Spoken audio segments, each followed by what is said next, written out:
découvert la méthode dans l'ordre. D'abord comprendre, ensuite initier et après accompagner. Je pense vraiment que c'est une méthode adaptée à tout le monde. La méthode m'a permis peut-être d'aborder le sujet plus facilement, ce qui n'était pas le cas avant, donc ça m'a apporté quelque chose. Aussi de pouvoir parler de ce problème d'érection lié au diabète sans parler vraiment d'érection, mais plus en généralisant, c'est-à-dire aborder différentes pathologies et préciser ou demander s'il y avait des problèmes de relations de couple.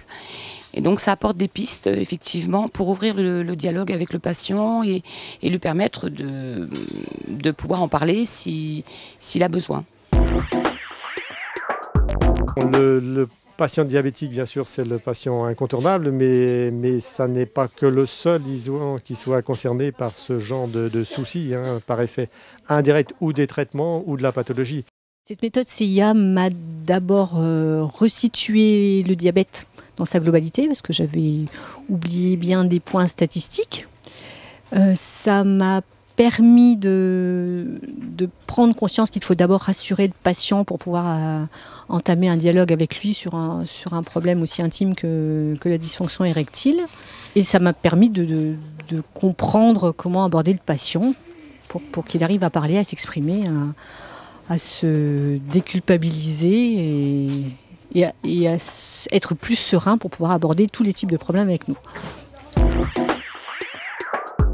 Ça explique un petit peu comment on peut arriver, sans parler tout de suite d'érection, de problèmes d'érection, plus de dire avez-vous des problèmes de couple, etc. Mais tout mélangé, par exemple, avez-vous des maux de tête, avez-vous de l'hypertension, voilà, ça permet d'aider à présenter ce problème d'érection chez les hommes. Il fallait aborder le patient par le biais, entre guillemets, scientifique de notre profession. Lui rappeler qu'on connaissait sa pathologie, qu'on connaissait les effets secondaires et des médicaments et du diabète, notamment de l'hypertension aussi, et lui montrer qu'il n'était pas seul à vivre ce problème, que c'était un problème qui touchait toutes les personnes qui avaient le même type de pathologie et de traitement.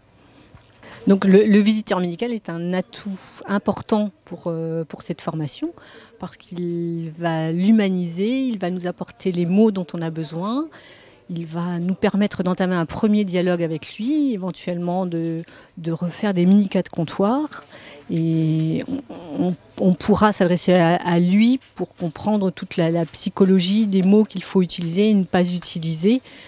Le côté humain, c'est important. À partir du moment où on doit entamer un dialogue, je pense que le support important de cette formation, c'est le visiteur médical.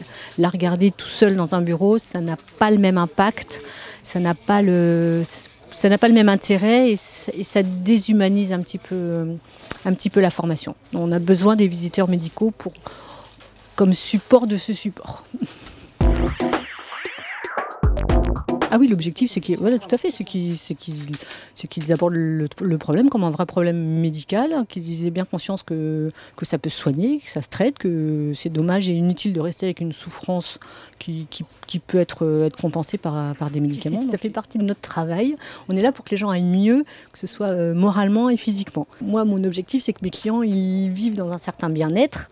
Et ça fait partie de leur bien-être, donc c'est aussi important que de soigner leur mal de pied ou de les envoyer chez le dentiste quand ils ont mal aux dents.